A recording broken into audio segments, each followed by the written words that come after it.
ఇసుకను పలువురు దుండగులు ఆర్థిక వనరుగా మార్చుకున్నారు. ఇబ్రహీంపట్నం ఫెర్రీ వద్ద అనుమతులు లేకుండా డ్రెజ్లింగ్ యంత్రాలతో ఇసుక తవ్వి తరలిస్తున్నారు.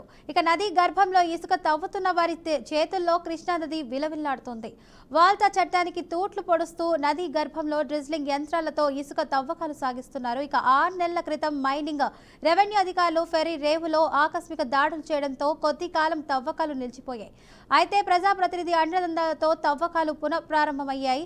ఇక వాల్తా చట్టం ప్రకారం కృష్ణానదిలో పడవల ద్వారా ఇసుక తవ్వాలంటే వివిధ ప్రభుత్వ శాఖల అనుమతులు తీసుకోవాలి. ఒకవేళ అనుమతులు ఉన్నప్పటికీ నదిలో నీటి మట్టానికి 3.5 మిల్లీమీటర్ల లోతులోనే మాన్యువల్ గా ఇసుక తవ్వకాలు జరపాలి. అయితే ఇక్కడ ఎటువంటి అనుమతులు లేకుండా నిబంధనలకు విరుద్ధంగా భారీ డ్రిజ్లింగ్ యంత్రాలు కలిగిన పడవలతో నదిలో రింగ్ బోర్డు ద్వారా యథేచ్ఛగా ఇసుక తోడేస్తున్నారు.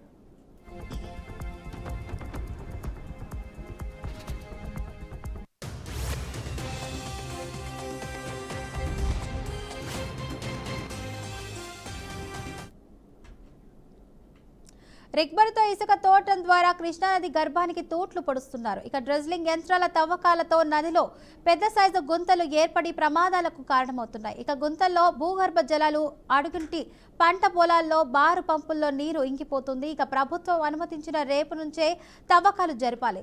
ఇక ఇసుక అవసరమైన వ్యక్తులు గ్రామ సచివాలయం నుంచి అనుమతి పత్రం పొందాలి.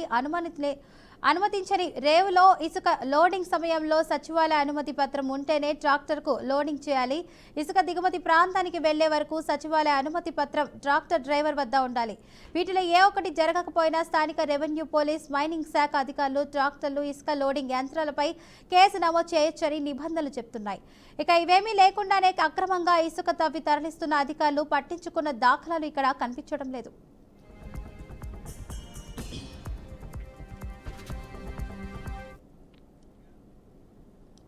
కృష్ణానది నుంచి తవ్విన ఇసుకను రోజుకు 500 ట్రాక్టర్లు అక్రమ మార్గంగా తరలించి లక్షల్లో వెనుక సుంకుతున్నారని ప్రచారం జరుగుతుంది. ఇక ఒక్కొక్క ట్రాక్టర్ లోడింగ్ కు 800 లక్షల రూపాయల చొప్పున వసూలు చేస్తున్నారు. ఇక ఈ లెక్కన రోజుకు 4 లక్షల రూపాయలు సంపాదిస్తున్నారు.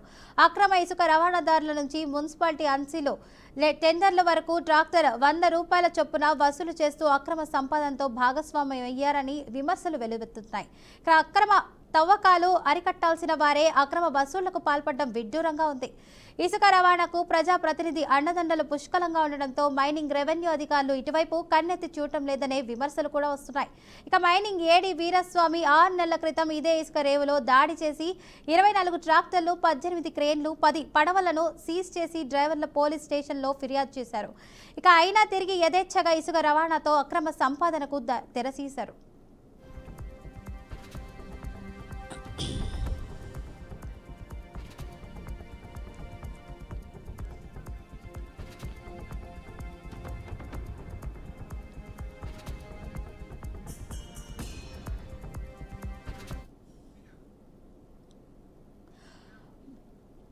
మండలంలోని గ్రామీణ ప్రాంతాలు ఫెర్రీ వద్ద నదిలో ఇసుక తవ్వుతూ అక్రమార్కులు రెచ్చిపోతున్నారు. ఇక భారీ సైజు పడవల్లో డ్రెజ్లింగ్ యంత్రాలు బిగించి ఇసుక తోడేస్తున్నారు.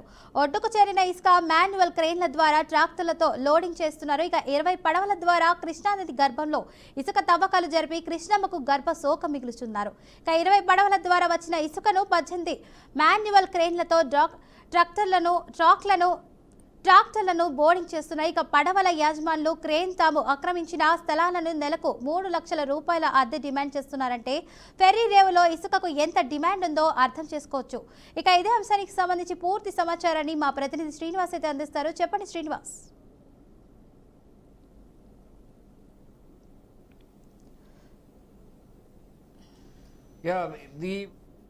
Fatima, good evening. నిజంగా ఇది ఏదైతే కృష్ణానదిలో జరుగుతున్నటువంటి మొత్తం అనేది రాష్ట్ర వ్యాప్తంగా ఒక ఎత్తు అయితే కృష్ణానది ఏదైతే వాటర్ ఏదైతే ఉన్నదో ఆ డ్రెడ్జింగ్ యంత్రాలతోటి పూర్తిగా తవ్వేయటము, పూర్తిగా దోచుకోవటము పూర్తిగా అలవాటు అయిపోయింది. ఇది అధికార యంత్రాంగం కనుసరణలో జరుగుతున్నది. అధికార యంత్రాంగానికి తెలిసే ఇదంతా చేస్తున్నారని తేటతెల్లమవుతున్నది. ఈరోజు ప్రభుత్వము చంద్రబాబు నాయుడు, ఈరోజు ముఖ్యమంత్రి చంద్రబాబు నాయుడు స్పష్టంగా చెప్పున్నారు, ఇక్కడ రాష్ట్రంలోని ఉచితంగా ఇసుక ఇస్తున్నామని చెప్పినటువంటి చంద్రబాబు మాటలను కూడా తోటలో పొడిచినటువంటి అధికార యంత్రాంగము, అధికారులు ఇక్కడ కనుసన్నల్లో జరిగింది. కానీ ఇక్కడ లోకల్గా ఉన్నటువంటి ఎవరైతే ఉన్నారో ఆ పొలిటీషియన్స్ ఎవరైతే ఉన్నారో ప్రజాప్రతినిధులు అన్నదండలతోటి ఇది పూర్తిగా తోటలో పడుతుంది. లక్షలాది రూపాయలు వెనకేసుకొని లక్షలాది రూపాయలు దోచుకున్నటువంటి ఈ దొంగలు, ఈ దుర్మార్గులు, ఈ దోపిడీదారులు, నీచులు, నికృష్టులు వీళ్ళు పూర్తిగా ప్రభుత్వాన్ని, ఖజానాని పూర్తిగా తొంగలో తొక్కుతున్నారు. అట్లాగే ఏదైతే చంద్రబాబు నాయుడు పూర్తిగా చెప్పున్నారు, చంద్రబాబు నాయుడు పూర్తి ఇసుక ఫ్రీ అని చెప్పినా సరే డ్రెడ్జింగ్ యంత్రాలతోటి పూర్తిగా తవ్వేసేసి నది ప్రవాహక ఏదైతే నది పక్కన మొత్తం తవ్వేయటం వల్ల కూడా పూర్తిగా నది తవ్వటం వల్ల కూడా ఇసుక ఏదైతే ఉన్నదో ఇసుక నుంచి వచ్చినటువంటి ఆ తవ్వేయటంతో పూర్తిగా వాటర్ పొల్యూట్ అవుతుంది. దానివల్ల ఇబ్బందులు పడతారు. పూర్తిగా అక్కడ కింద ఉన్నటువంటి ఏవైతే నది కింద భాగంలో కానీ నది పై భాగంలో కానీ ఉన్నటువంటి చాలా వరకు కూడా ఏదైతే వాళ్ళు ఉన్నటువంటి హౌసెస్ ఉన్నాయని కొన్ని యంత్రం ద్వారా తెలుస్తున్నది. అయితే పూర్తిగా తొంగలో తొక్కి రాష్ట్ర ప్రభుత్వం పైన పెద్దలకి తెలియకుండా, అంటే పెద్దలుగా ఉన్నటువంటి డిప్యూటీ సీఎంగా ఉన్నటువంటి పవన్ కళ్యాణ్, ముఖ్యమంత్రి చంద్రబాబుకి తెలియకుండా ఇవన్నీ చేస్తున్నారని తేటతెల్లమవుతున్నది. ఇక్కడ అధికార పార్టీలో ఉన్నటువంటి ఏదైతే ఉన్నదో అధికార పార్టీ ప్రజాప్రతినిధులు, అట్లాగే వాళ్ళతో పాటు జనసేన పార్టీ కొంతమంది నేతలు కలిసి వాళ్ళ కనుసన్నల్లో చేస్తున్నారని చెప్పేసి మాఫియా చెబుతున్నారు. వాళ్ళు కూడా బీఆర్కే న్యూస్కి కూడా కొన్ని విధాలమైనటువంటి వీళ్ళు కొన్ని ఆధారాలు కూడా మన ఆధారాలతోటి మనం స్క్రీన్ మీద చూపెడుతూ ఉన్నాము.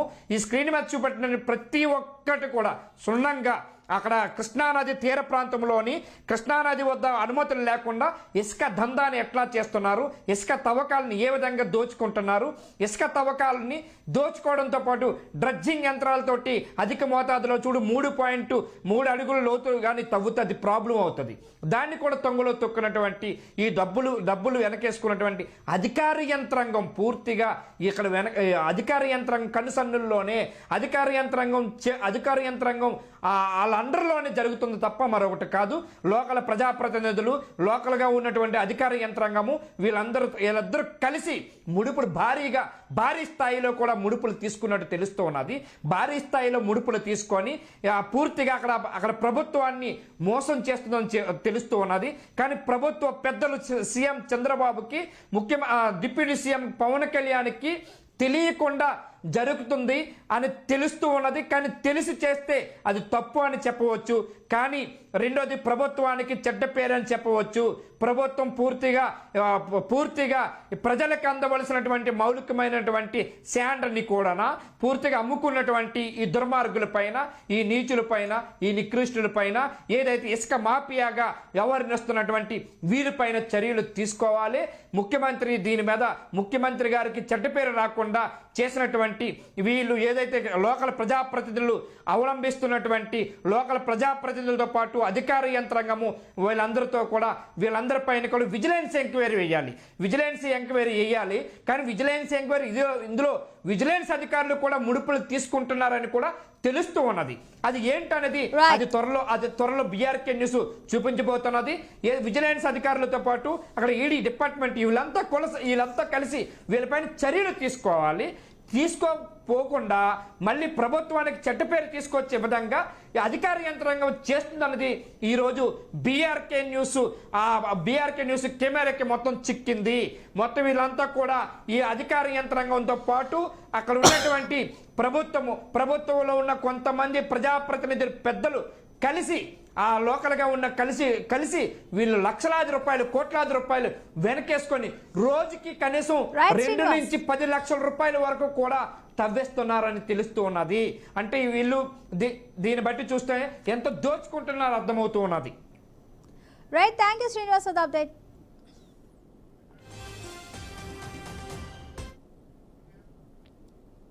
ఇవి ఇప్పటివరకు ఉన్నటువంటి బులెటిన్ అప్డేట్స్. మరింత సమాచారం కోసం చూస్తుండండి బీఆర్కే న్యూస్ తెలుగు సత్తా.